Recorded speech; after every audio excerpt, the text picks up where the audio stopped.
सोबत शांत सात्विक असेल तर ते आपल्याला आवडते.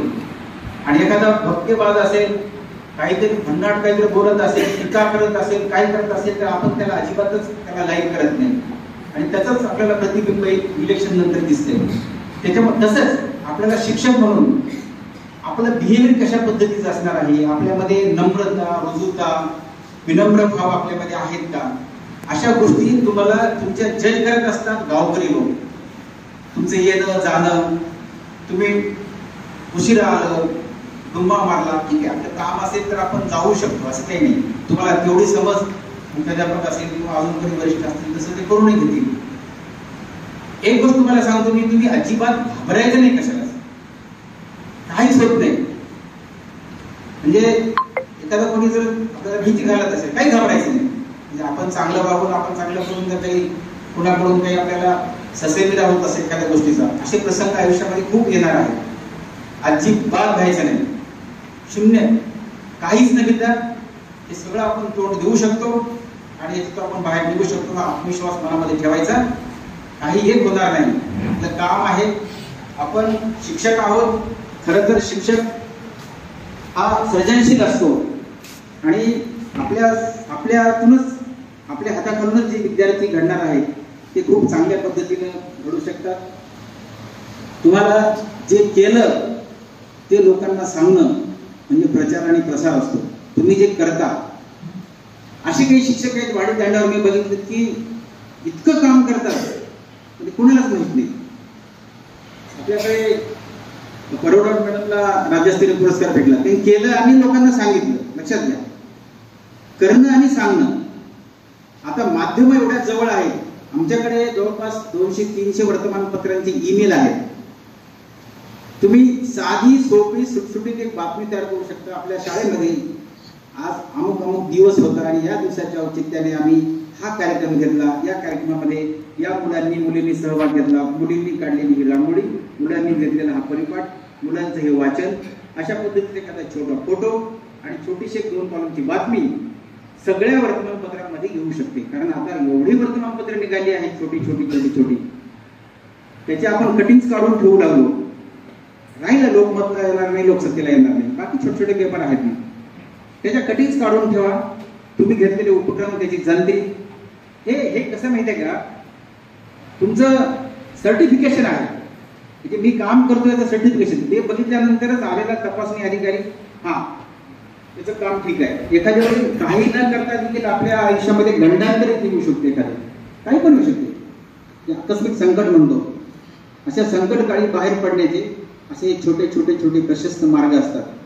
तुम्हाला ग्रुपमध्ये जर मला ऍड करा, मी सगळ्यांना मेल ID टाकतो आणि बातम्या, छोटे छोटे लेख लिहा. तुमच्या शाळेत एखादा छान कार्यक्रम झालाय, छान लेख लिहा. एज्युकेशनच्या संदर्भानं तुमचं काही हे असेल, NEPच्या संदर्भात तुम्हाला काही वाटत असेल त्याच्यावर लिहा. एखाद्या विद्यार्थ्याचा काही अनुभव असेल, पालकांसोबतचा संवाद असेल, त्याच्यावर एखादा छोटा आर्टिकल लिहा, 2-3-4 कॉलमचं वगैरे येतात, छापून येतात. येत नसतील तर मी आणून देईल छापून सगळीकडे. कारण आम्ही आमच्या मीडियाकडून आणि 300 वर्तमानपत्राला दररोज बातमी आणि लेख पाठवतो. अशा पद्धतीनं भरपूर आहे. आपण दुसऱ्या केंद्र सत्रामध्ये उद्या म्हटलं तर उद्या किंवा परवा मी बोलेल, कारण आता एकाच दिवशी सगळे विषय हाताळणं देखील शक्य नाही. प्रसार माध्यम आणि शिक्षण या संदर्भात माझं PhD आहे. त्याचे काही फाइंडिंग्स आहेत, काय काय करणं आवश्यक आहे, काय काय केलं पाहिजे, या गोष्टी देखील महत्त्वाच्या आहेत. आता 2-3च मुद्दे सांगतो. वरिष्ठांना काय हवं आहे, CO, PO, क्रम आणि संबंध हेल्दी ठेवा. म्हणजे कसं आहे, बऱ्याचदा आता आमचेच केंद्र प्रमुख वगैरे असतात, विस्तार अधिकारी वगैरे, पण थोडंसं ते एक असं काही जणांमध्ये असतं की वेगळा रुबाब असतो की, आणि त्याच्यामुळे ते काय होतं की बऱ्याचदा ते मिसकम्युनिकेशन होते. आम्ही बऱ्याचदा अनेक गोष्टी येत देखील नाही. म्हणजे वय वाढणं किंवा सिनियर असणं म्हणजे येतात असं नाही, कारण त्यांचा संपर्क तुटलेला असतो सगळ्या गोष्टीचा. त्यावेळी आपल्याला काही गोष्टी येतात आणि त्याला आलेल्या नाहीत वरिष्ठ अधिकाऱ्याला, तर ते त्याला आलेल्या नाहीत हे जर लक्षात आलं किंवा लक्षात आलंय आम्ही समोरच्या, तर तो माणूस ॲग्रेसिव्हली वर्तन करतो, म्हणजे आपलं हे झाकण्यासाठी.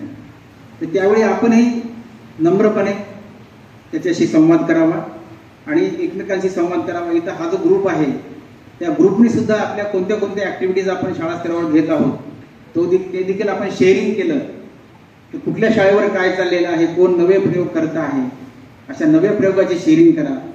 आणि तुम्ही जर शेअरिंग केलं तर आपल्या हा जो नवा ग्रुप आलेला आहे त्या नव्या ग्रुपचे काही शाळा स्तरावरचे उपक्रम असतील तर ते मला शेअर करा. आपण एखादी छान पुस्तिका देखील या वर्षाच्या शेवटापर्यंत आपण छान प्रकाशित करू. अशा पद्धतीचं आपण काही करत राहिलो, डॉक्युमेंटेशन करत राहिलो, आपण काम करत राहिलो, सांगत राहिलो तर आपण हेल्दी राहतो. आणि आलेलं आव्हान स्वीकारायला चला. आता माझी मिसेस इलेक्शन ट्रेनिंग आलं तर प्रचंड टेन्शनमध्ये असते 15-15 दिवस. मागे जनगणना आली आणि तिचा 15 दिवस कानात गेले. जनगणना आहे कसं करायचं. मी म्हटलं ताण घेऊ नको, ताणामुळे अजून प्रचंड दुसरे काही व्याधी निर्माण होतात. आव्हान आले, आव्हान पेलूया. आपण आव्हानाला बाजूला करून जेव्हा निघून जातो तेव्हा तो ताण आपल्या डोक्यात सतत राहतो. मग काय जनगणना आली आणि मी म्हणलं मीच करतो. सगळी जनगणना मी करून दिली तिला. मला घराघरातल्या प्रत्येक माणसाची नावं पाठ झाली आणि सगळं आपोआपच आलं. सगळं ती अगदी प्रत्येक घरातल्या 6-6 माणसांची नावं, पूर्ण कॉलनीची नावं मला पाठ झाली होती. मला वाटतं किती सोपं आहे. म्हणून आव्हान कोणतंही येऊ द्या, आव्हान स्वीकारा आणि त्याला स्वीकारून कामाला लागा. म्हणजे तुम्हाला कुठलाही ताण येणार नाही. तणावाचं व्यवस्थापन वगैरे झालं असेल काही तांत्रिक गोष्टी, परंतु तणावाचं व्यवस्थापन करण्यासाठी वेल कम्युनिकेशन करणे, संवाद करणे, गैरसमज दूर करणे या गोष्टी. आणि फारच गैरसमज झाला असेल तर गप्प राहणे होईल किंवा होईल. म्हणजे फारही अगदी गैरसमज दूर करण्याच्या भांडीत गेलो आपण तर बऱ्याचशा गोष्टी देखील आता क्लिष्ट होतात. बहुतांश इथे किती जणांचे लग्न झालेले आहे थोडं सांगा. काही आहेत, काही जणांनी कशाला सांगायचं लग्न झालेलं पण हातवर केलेलं नाही आणि काही जणांनी सांगून टाकलेलं आहे.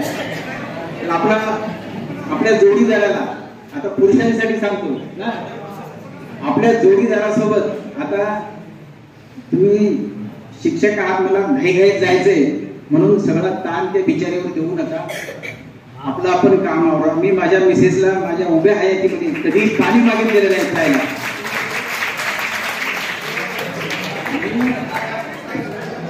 मी थकून आलो आणि मला पाणी दे प्यायला मी मागितलेलं नाही.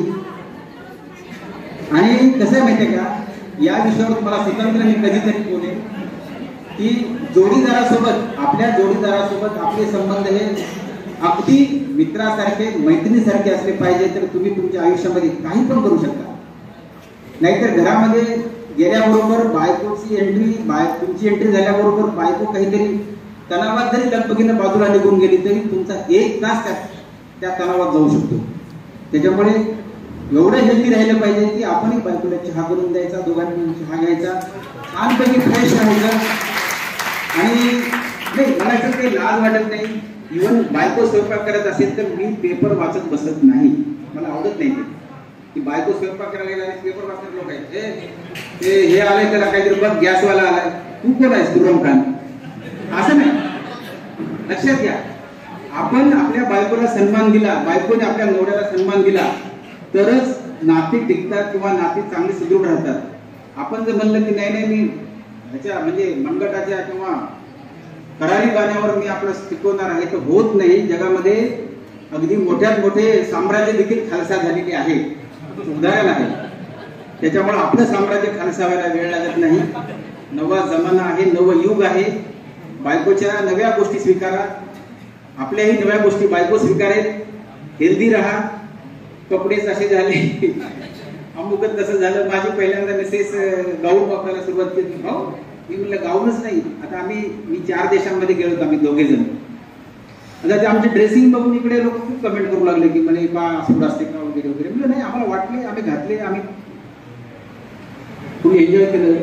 तर आता विदेशामधून 1-2 मिनिटांच्या काही गोष्टी सांगतो मी, तिथे काय आहे. आणि मित्र हो, तुम्ही इथे शिक्षक म्हणून जरी लागला असाल आणि तुम्हाला जर विदेशात नोकरीची संधी आली तर तुम्ही ते आधी चटकन स्वीकारा. आपल्या देशाच्या बाहेर बघा, एवढं भन्नाट जग आहे आणि एवढं सुंदर जग आहे. आपण काय झालं, आपण डबक्याच्या बाहेर न जाता आपण तिथेच किनाऱ्यावरचं काही सौंदर्य बघून आपण खूप सुंदरता आहे. अतिशय सुंदर जग आहे. मी सिंगापूर, मलेशिया, थायलंड आणि इकडे UAE ला गेलो होतो. गेल्या 2 वर्षामध्ये या फेऱ्या केलेल्या आहेत आणि जे काही अनुभवलं, जी माणसं पाहिली, जो परिवार बघितला, जी स्वच्छता, टापटीप, त्या देशामधली जी काही व्यवस्था बघितली, शाळा पाहिल्या, ते सगळं भन्नाट आणि भन्नाट आहे. या विषयावर तुमच्याशी मी नंतर कधीतरी निवांत बोलेन किंवा आपला कधी संपर्क झाला तर आपण या विषयावर नक्की बोलू. परंतु तुम्हाला अशी संधी मिळणं काही अवघड नाही. तुम्ही रिझ्यूम टाकला की तुम्हाला संधी मिळते. फार तर थोडी इंग्रजी व्यवस्थित करावी लागेल. इंग्रजी थोडीशी व्यवस्थित झाली की तुम्हाला अगदी मोठ्यात मोठ्या पगाराची नोकरी इकडे देखील मिळते, अगदी विना सायास मिळते आणि खूप चांगलं जीवन, खूप चांगलं जगणं तुम्ही देखील ते अनुभवावं अशी माझी अपेक्षा आहे. तुम्ही निश्चितच सगळ्या गोष्टी व्यवस्थितपणे पार पाडाल. हे बुक तुमच्या समोर आहे आणि या पुस्तकातलं सगळं इथे झालं असेल त्या काही दिवसामध्ये. त्याच्यामुळं जे काही अभ्यासाला आवश्यक गोष्टी आहेत त्या करा. नव्या नव्या गोष्टी तुम्ही प्रयोग म्हणून शाळा स्तरावर करा. नवे नवे प्रयोग शेअर करा. आपल्याकडे बऱ्याच शिक्षकांनी काही पुस्तकं काढलेली आहेत, आमच्याकडे आहेत ती. आम्ही देखील मॅगझिन काढले होते मागच्या वर्षी, त्याच्या आधी 3 वर्ष आम्ही सतत मॅगझिन काढलं होतं. त्याच्यामध्ये देखील आम्ही काही नवे प्रयोग समाविष्ट करून घेतले होते. ते तुमचे देखील करूया. तुम्ही शेअरिंग करा आणि एकच सूत्र सांगितलं होतं तुम्हाला की तुम्ही खूप चांगला संवाद ठेवा, हेल्दी राहा आणि इतरांना हेल्दी ठेवा, म्हणजे आपलं आयुष्य खूप सुखकर आणि खूप चांगलं जाणार आहे. आता या ठिकाणी मी एवढंच बोलतो आणि तुमच्या सर्वांची रजा घेतो आणि पुन्हा आपण सगळे, तुम्ही सगळे यंगस्टर्स आहात, तुमच्यासोबत संपर्कात राहायला मला आवडेल. मी माझा नंबर ग्रुपवर कदाचित आलो तर माझा नंबर तुम्हाला मिळेल. तुम्ही तुमच्या बातम्या असतील, तुमचे काही लेख असतील ते मला पाठवा. आपण सगळ्या वर्तमानपत्रांना पाठवू. छोट्या छोट्या बाईट्स, छोट्या छोट्या मुलाखती, असे काहीतरी नवे नवे प्रयोग आपण एकमेकांना शेअर करत जाऊ. प्रयोगांची खूप जंत्री आहे, खूप अनुभव आहे, हे सगळे आपण शेअर करत जाऊ आणि एकमेकांच्या सानिध्यामध्ये राहू. धन्यवाद. आणि सहयोगाने